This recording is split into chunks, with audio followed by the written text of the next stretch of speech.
Good morning everyone. आज हम लोग अमेरिकन क्रांति की पृष्ठभूमि पर, इसकी बैकग्राउंड पर जो है चर्चा करने जा रहे हैं। इससे पहले के दो वीडियो में हम इस पर एक जनरल इंट्रोडक्शन ले चुके हैं, तो पृष्ठभूमि में भी लगभग उसी तरह की चीज़ें मैं आपको बता रही हूँ। पृष्ठभूमि और परिचय अलग अलग देने का ये मकसद है कि आप लोग इस चीज़ को समझ पाएँ कि जो अमेरिकन रिवॉल्यूशन हम आगे पढ़ रहे हैं कि इसके जो कारण थे, परिणाम थे, इसके ऊपर किसी भी तरह के जो है अगर प्रश्न उठाए जाते हैं तो आप उन प्रश्नों को जो है अपनी समझ के आधार पर आप उनका जवाब दे सकें। इसलिए इसके इंट्रोडक्शन के साथ साथ अब मैं इसकी पृष्ठभूमि पर भी आप लोगों के साथ चर्चा कर रही हूँ, और मैं उम्मीद करती हूँ कि आप लोग इसको ध्यान से सुनेंगे और सुनकर इसके नोट्स भी बनाएंगे। साथ साथ ये जो स्लाइड चल रही है, स्लाइड के आधार पर आप जो है नोट्स भी अपने खुद से तैयार कर सकते हैं। ठीक, तो अमेरिकन, जैसा कि अब बेटा आजकल के खबरों में आप लोगों ने पढ़ा होगा कि मुख्य जो खबरें रहीं इस पिछले 1 महीने और 15 दिन पहले, वो रही अमेरिका का चुनाव। पूरे विश्व की नज़रें जो है अमेरिकन प्रेसिडेंट के इलेक्शन पर बनी रही। जैसा आपको पता ही होगा कि जो बाइडेन जो है वहाँ के अभी नए प्रेसिडेंट चुन लिए गए हैं। तो ये सब ये बता रहा है कि अमेरिका जो एक वर्ल्ड पावर है, एक विश्व शक्ति है, और इसीलिए जो है पूरे विश्व की नज़रें अमेरिका पर रहती है कि वो किस अर्थव्यवस्था को लेकर और मिलिट्री पावर को लेकर क्या स्टेप उठाता है, किस देश के प्रति जो है उसकी रणनीति क्या है। तो इस पर सबकी नज़रें बनी रहती हैं। वो किस लिए? क्योंकि अमेरिका विश्व की प्रथम शक्ति माना जाता है। ओबियसली माना क्या जाता वो है ही, लेकिन अमेरिकन रिवॉल्यूशन और इसके जो अमेरिका का स्वतंत्रता संग्राम है, इसका जब हम अध्ययन करेंगे तो हम पाएंगे कि ऐतिहासिक रूप से अमेरिका एक विश्व शक्ति था कि नहीं था। किस तरह से अमेरिका जो है एक उपनिवेश था और उपनिवेशों से धीरे धीरे प्रगति करके जो है वो विश्व शक्ति के रूप में उभरा। देखिए बेटा, सेकेंड वर्ल्ड वार जब ख़त्म हुआ था, द्वितीय विश्व युद्ध, तो उसके बाद जो है एक दो ध्रुवीय विश्व सामने आया था। मतलब एक सोवियत रूस एक पावर के रूप में था और दूसरी तरफ जो है यूनाइटेड स्टेट ऑफ अमेरिका था।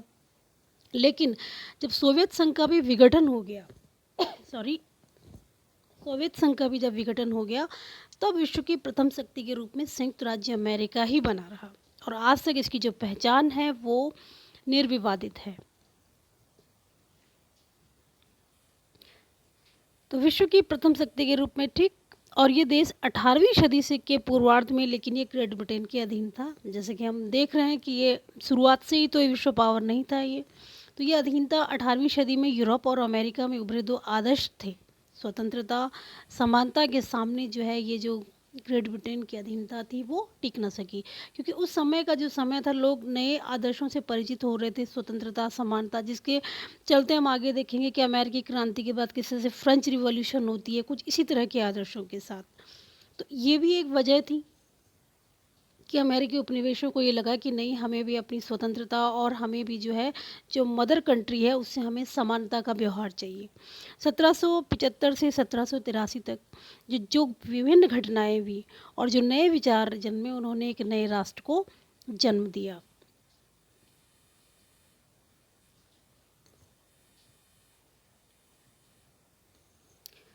तो वास्तव में अमेरिका का जो ये स्वतंत्रता संग्राम है, जो अमेरिकन रिवॉल्यूशन है, इसका जो इतिहास है वो इंग्लैंड के आधिपत्य से मुक्ति का संघर्षपूर्ण इतिहास है। मतलब इंग्लैंड के आधिपत्य से मुक्ति ये लोग चाह रहे थे, जिसे हम अमेरिकन क्रांति और अमेरिकन वॉर ऑफ इंडिपेंडेंस के रूप में देखते हैं।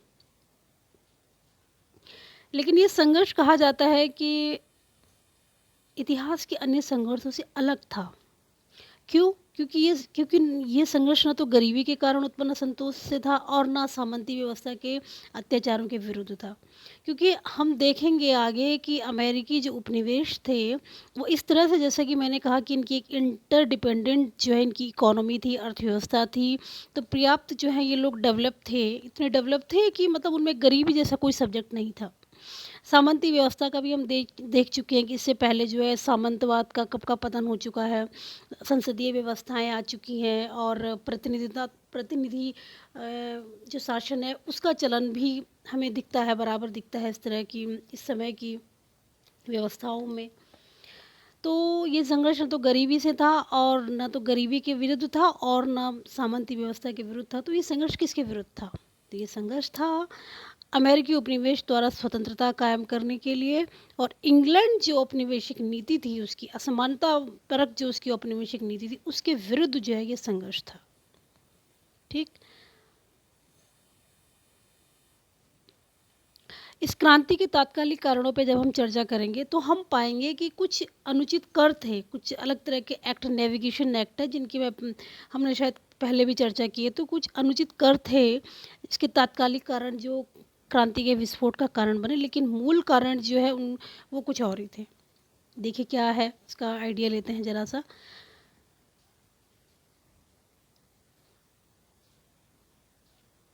तो 18वीं शताब्दी के उत्तरार्ध में हो क्या रहा था कि अमेरिकी बस्तियों और ग्रेट ब्रिटेन में एक नया दृष्टिकोण डेवलप हो रहा था। तो अमेरिकी लोग ब्रिटेन के प्रभुत्व के अंतर्गत अपनी जो अधीनस्थ स्थिति थी इसको स्वीकार करने को तैयार नहीं थे। तो दूसरी ओर ब्रिटिश सरकार भी ऐसी नीतियों को चुन रहा था जिससे कि अमेरिकी उपनिवेशों पर पूर्व की अपेक्षा अधिक मजबूत शिकंजा स्थापित हो होता चला जाए। देखिए ये विरोधाभास वाली स्थिति है कि अमेरिकी उपनिवेश जो है इतने जागृत थे कि उन्हें लगता था कि अब हम जो है किसी के अधीन नहीं रह सकते हैं, और उधर से ब्रिटेन को लगता था कि अब हमें ऐसी नीति अपनानी पड़ेगी जिससे अमेरिकी उपनिवेश पर हमारा जो शिकंजा है वो अधिक मजबूत हो जाए। अतः साम्राज्यवादी ब्रिटेन और अमेरिकी राज्यों में जो संघर्ष था वो अवश्यंभावी हो गया। मतलब अब ये था कि उसको कोई टाल नहीं सकता था। अमेरिका की जो खोज है वो एक आकस्मिक घटना थी। अमेरिका का नाम जो है इटालियन जो नाविक हैं अमेरिगो वेस्पुस्सी, इसके नाम पर पड़ा है। वैसे मैंने आपको बताया था कि क्रिस्टोफर जो कोलंबस हैं स्पेन के, उन्होंने जो है अमेरिका की वो भारत की खोज, इंडिया की खोज के लिए निकले थे, लेकिन उन्होंने अमेरिका को खोज लिया था। सबसे पहले वो वेस्ट इंडीज पहुँचे थे जो हमने चर्चा की। लेकिन ये जो अमेरिका नाम है ये जनरल नॉलेज का भी क्वेश्चन है। ये अमेरिगो वेस्पुस्सी हैं, इटालियन नाविक है, इनके नाम पर जो है इनका नाम, इस देश का नाम अमेरिका पड़ा। और इन्होंने 1501 में जो है ब्राज़ील की यात्रा की थी, और उस समय जो है इन्होंने जो आज का यूनाइटेड स्टेट ऑफ अमेरिका है, उन सब देशों की इन्होंने यात्रा की थी। तो स्पेन जो है दक्षिण अमेरिका के ऊपरी क्षेत्र में रहने वाली दो जातियां हैं, जिसमें है एस्टेक जो कि मैक्सिको में थी, तथा इंका जो कि पेरू में थी। उसका नाश कर लूटने में अग्रणी रहा था। ठीक। लेकिन हॉलैंड है, इंग्लैंड है, स्वीडन है, पुर्तगाल है, इनकी भी जो है इसमें बराबर रुचि थी अमेरिका में, कि अमेरिका को अपना उपनिवेश बना दिया जाए। लेकिन इसमें जो सबसे पहले जो इस दौड़ में था वो तो सबसे पहले जो यहाँ पर अपने उपनिवेश स्थापित किए वो स्पेन ने किया था। और जैसे कि हम देख रहे हैं कि स्पेन की दो जातियाँ हैं, इनको देख लीजिए आप, एस्टेक और इंका। इनको जो है वो हराया उसने, और वहाँ पर जो है स्पेन ने अपने उपनिवेश बसाए। तो अमेरिका में जो है सोना चांदी बहुत होता था। तो सोने चांदी की प्राप्ति को लेकर स्पेन और इंग्लैंड के मध्य जो है 16वीं शताब्दी के बीच जो हम कई तरह के जल युद्ध देखते हैं, और इसमें जो स्पेन की हार होती है, जिसमें स्पेन जो है नॉर्थ अमेरिका के तट पर अंग्रेज़ों के बल पर टिक नहीं सका, और स्पेन जो है जो इसकी इंग्लैंड की जो नेवल पावर थी उसके आगे वो टिक नहीं सका। तो क्वीन एलिजाबेथ है के समर्थन से इंग्लैंड ने अमेरिका में जो है बस्तियां बसाना शुरू कर दिया। 1606 में इंग्लैंड के राजा जेम्स फर्स्ट ने जो है वहाँ की दो कंपनियां हैं लंदन और प्लीमथ को जो है कुछ निश्चित क्षेत्रों में उपनिवेश बसाने और उन्हें व्यापार करने की जो अनुमति दे दी।